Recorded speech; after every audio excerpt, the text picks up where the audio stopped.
नंगौ दिनै 8 मे बर' बिजों सान बे सानजों लोब्बा लाखिनानै दिनै UN एकाडेमि गरेस्वर फरायसालियाव गाजा गोमजायै हाबाफारि खुंदों। 8 मेआ बर' बिजों सान बर' माहारिनि गोथार सान बर' रावा जोंनि बर' बिमानि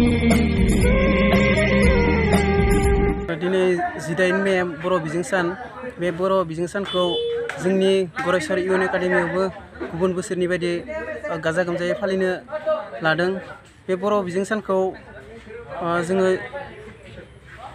1963 मायथाइनि 8 मे बेनिफ्राय फालिबोबाय थानाय जादों।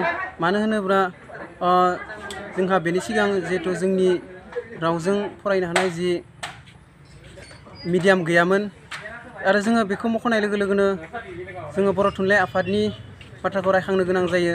मानो होनोब्ला 1952 मायथाइनि 16 नभेम्बराव बर' थुनलाइ आफादा जोनोम जानायनि उनाव जे जोंनि बै समनि दैदेनगिरि बिथांमोना नारा नाथा नाजानायनि गेजेरजों 1963 मायथाइनि 8 मे बे खालारनिफ्राय जोंनि बिजोंखौ मोननो हादों। बेबायदिनो फारि फारियै 1968 मायथाइयाव गेजेर फरायसालियाव जोंनि बर' रावजों फरायनो हानायनि जि खाबु बेखौ मोननो हादों।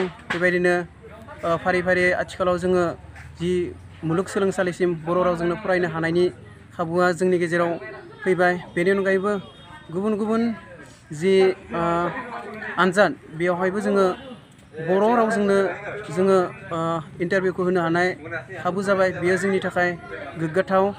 बेनि अनगायैबो आरो जोंनि भारतनि 8थि फारियावबो जोंनि रावा थिसनजाबाय। जोंनि बर' रावखौ मान होनांगौ जोंनि बयनिबो साफ्रोमनिबो बिबान। ओंखायनो जोङो जोंनि जि बर' राव बे बर' रावजोंनो सोलोंथाइ लानांगोन। मानो होनोब्ला जोंनि गोबां मानसियानो सानो जे गावनि राव फरायोब्ला हयथ' जों जेबायदि जौगानांगौ बेबायदि जौगानो हाया होननानै, नाथाय बे साननाया गोरोन्थि। जोंनि बिमा रावखौ फोथांनानै लाखिनाया जोंनि बर' हारिनि गासैनिबो बिबान। मानो होनोब्ला जोंनि जुदि गावनि बिमा रावखौनो रायनो लाजियोब्ला आरो जोंनि जि रावखौनो जुदि मुगैब्ला बेयो जोंनि थाखाय मोजां नङा। मानो होनोब्ला जाय गावनि बिमा रावखौ रायनो लाजियो, जाय गावनि रावखौ नेवसियो, बिथांमोना गावखौनो मिथिया, थामहिनबा गावनि जि बर' बिमा बेखौनो अनसायनो रोङा।